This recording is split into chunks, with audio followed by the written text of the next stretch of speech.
Đi nhanh lên, nhanh lên. Rồi máy cắt nó xuống chẹt mất tiêu rồi, trong đệ từ nãy giờ luôn. Rồi nó đi luôn rồi. Đi rồi. Rồi máy cắt nó đi mất chiêu rồi. Đó, người ta rời máy người ta đi rồi thấy không? Xuống hồi nào Ken không hay luôn. Phải không Ken? Rồi bye bye máy cắt đi con, bye bye máy cắt đi. Tạm biệt máy cắt. Chừng nào máy cắt về mẹ cho con coi nữa nha. Rồi bây giờ mình đi vô nha. Con nhịp nhỏ không? Vậy hả? Đó, người ta chuẩn bị đi. Đó thấy chưa? Đi xuống dưới coi đi, gần hơn kìa.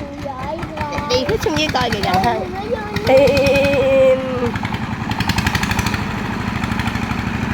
Rồi người ta chạy đi luôn rồi. Bye bye máy cắt đi, con bye bye máy cắt đi. Đi mất tiêu rồi. Rồi vô vô vô, đi vô máy cắt nè, đi vô.